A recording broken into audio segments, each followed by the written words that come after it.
Hej og velkommen til den her video. I dag kommer jeg til at snakke lidt om turneringer, online turneringer og LAN turneringer. Jeg kommer til at vise hvad for nogle lineups man kan tage med, men ligesom hvad der går ind i hovedet, før man ligesom tænker sit lineup helt færdigt. Og det kommer jeg til at bruge den her hjemmeside til, fordi den har virkelig mange gode analyser og så videre. Derudover er den ret god til at finde ud af hvad der sker på ladder og hvordan metaen ser ud. Metaen er rigtig vigtig, når man skal vælge sit lineup, så derfor har jeg valgt at tage den her med. For eksempel kan man se her, at Druid er nogen, der bliver spillet mest i Legend. Derudover kan man se herover, at Secret Mage faktisk har at det der er recommendation til at blive spillet i Legend lige nu, da det er en af dem, der har den fleste win rates, der bliver spillet meget Token Druid i Legend lige nu. Og Secret Mage counter Token Druid en lille smule i hvert fald. Det er lidt en 50-50. Så derfor er det vigtigt ligesom at finde ud af, hvad metaen ser ud. Hvad skal du counter? Hvad er dit lineup? Og hvad skal du bande? Og hvis man så går hen og kigger, så kan man se for eksempel Token Druid her. Hvis du gerne vil bande eller hvis du gerne vil counter Token Druid, så skal du kigge på de her, hvor Token Druid er dårligt. Og der kan du for eksempel se Control Paladin er det dårligt imod. Og så har vi også Secret Mage herovre, men det er lidt mere end 50-50. Ellers har vi Token Shaman og Dragon Priest. Det er sådan de fire, der counter Token Druid mest.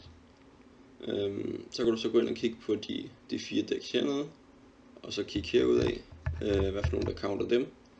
Og ud fra dem kan du så se, okay, det her deck counter mit deck flere gange, eller mine decks flere gange. Og så kan du så sige, okay, jeg vil gerne bande det her deck. Og derudover kan du så gå ind og kigge på, hvad du ligesom vil gøre next.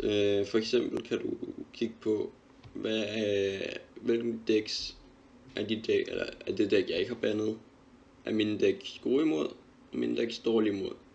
På den måde får du ligesom fundet ud af, når du går ind i en best of 5, hvilke af dine 3 overlevende classes, eller dine 3 ikke bandede classes, er gode imod og dårlige imod, og så ved du, hvad du skal gå først. Efter min mening er det godt ligesom at komme af med de decks, man er mindst favored med. Hvis du for eksempel har Control Paladin med, men han har counteret Control Paladin, så er det bedst lige at komme af med dit Control Paladin først, og så vinde de games bagefter, som er favored imod alle hans decks. For eksempel, lad os nu bare sige, at han havde Token Druid med, men du har countet noget andet, og du så havde Jade Druid med, eller Crystal Rogue med, til at counter hans andet lineup. Så vil du nok helst gå først med Crystal Rogue, for at prøve at få en win med det, og derefter prøve at få en win med de matchups, som skulle være nemmere, eller mere i din favor.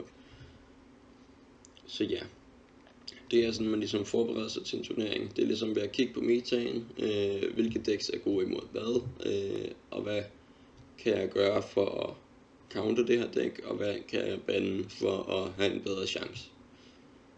Men i hvert fald, det var alt hvad jeg havde. Og så kommer der til at komme video ud næste søndag igen. Derudover vil jeg prøve at kigge lidt på, om jeg kan streame i løbet af næste uge. Det er ikke sikkert, men jeg kigger på det.